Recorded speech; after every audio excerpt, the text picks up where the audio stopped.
to have my back to members of the public. I think this could have been done slightly differently. I know you wanted people on camera, but it's not a good look at all. It's quite rude to have your back to people. I'd like to mention some of the things quickly before I go on to the things I wanted to mention. Firstly, on the bins, and until it's confirmed to the contrary, it seems that the rubbish collected from bins in Portishead Marina are sent to landfill and not recycled.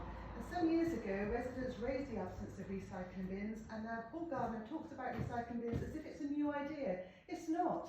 We raised this when they did the green flag, and that went through, and now it's been taken away for a good reason. But I remember writing to turn the tide, and now all these years later, we're still talking about the same thing. And this council, and North Somerset Council, are sending rubbish to landfill. I find it incredible. With regard to the lake grounds, I'd like to know what happened to the Section 106 funding that Janet Davies said was available 2 years ago for the lake grounds when she was elected as councillor.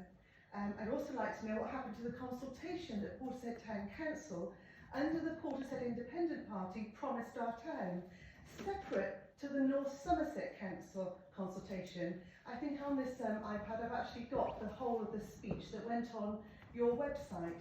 And in 2 years, this council has done nothing that they promised at the lake grounds. We had a town councillor on the Lake Grounds Management Committee. Nothing positive happened. We did, though, have a big negative in the lake grounds, the ridiculous gates at each end of Esplanade Road.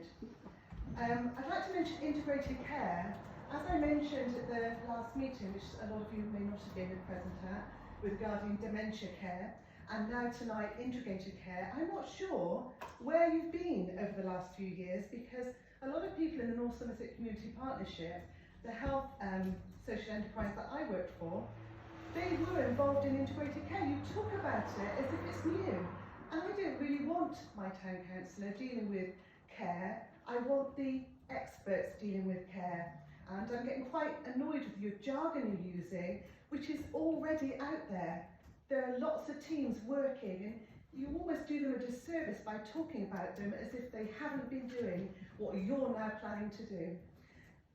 Right, so going back onto the things I did want to mention,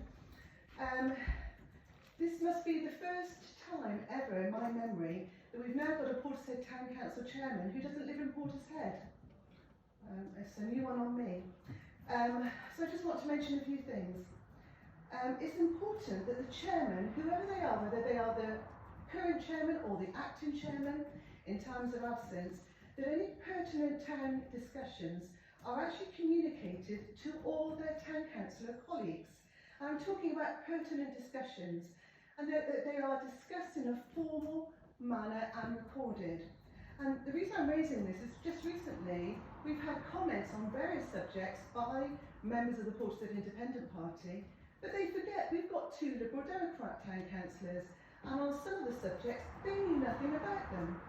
Now, in the last meeting I raised the Slade Road play area, the town council owned land, which is at the top of the land which is owned by North Somerset Council.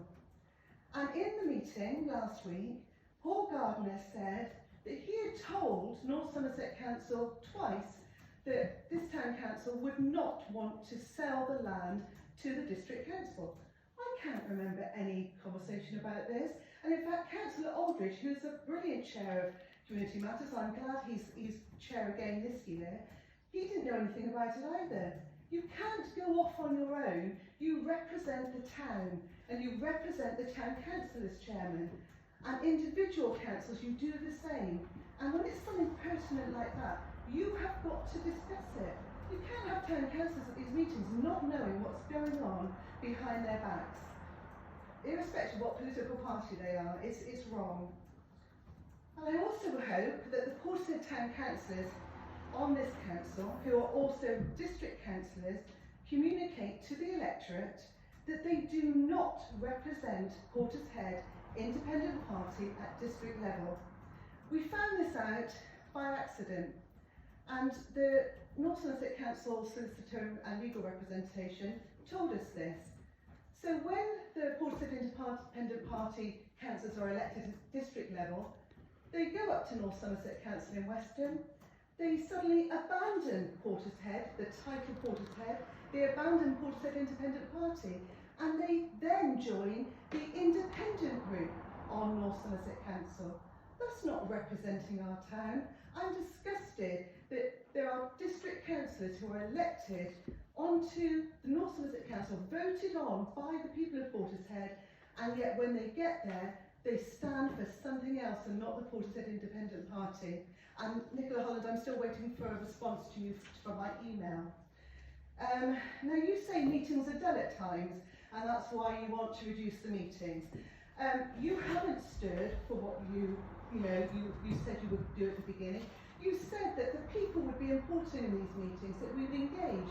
And already, Councillor Sterndale, you're saying to people, it's question time. No, it's not question time, it's public participation. And that's to talk about matters that we feel are important to our town. Now, if Councillor Cottrell had wanted to talk about other things, or sorry, ex-Councillor Cottrell had wanted to talk about other things tonight, then you actually forced her to talk about something that, perhaps is pertinent to the cladding when you were discussing it. We're already so much into the evening, and also this particular meeting, public participation needs to be at the beginning of the meeting, not at the end of the meeting when you've discussed so many other things. So things that were pertinent to the things you've discussed and voted on, we couldn't have a say on it. It's too late now because you might have made the resolutions.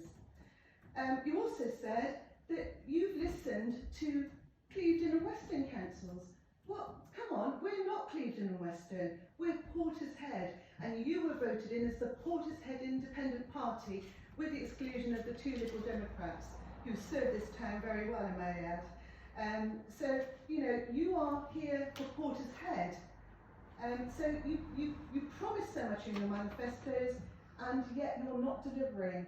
And I know there's been a pandemic, we all know that, but this meeting, I agree with Paul Maltby, it's not satisfactory. And when we're sat back there in the chairs that you've placed there, in a sort of regimental way, we can't even see you unless we stand up and move around, which is not the idea of the pandemic. But you could have done the chairs in a different way and still kept social distancing. You promised us you would, and you're now saying that we're not to be part of the meeting. Councillor Sterndale, you said a couple of times, any questions, leave them for public participation. That's not how you said you would engage with us. So please don't start off the year in that way, because the residents will turn against you. And from the pitiful voting numbers that you had at the by-election in East Ward, the Tories are already back on your toes. You've got half the votes this time that you had 2 years ago. And congratulations, Councillor, it's Mason, isn't it? For getting in. You even beat the current town councillor. The number of votes you got, you did well, but it was only half what you got 2 years ago. So please listen to the public, because already you're sliding. And as someone said on social media, please pull your socks up, because we're watching you and we will hold you to account, and we'll do it respectfully. Thank you.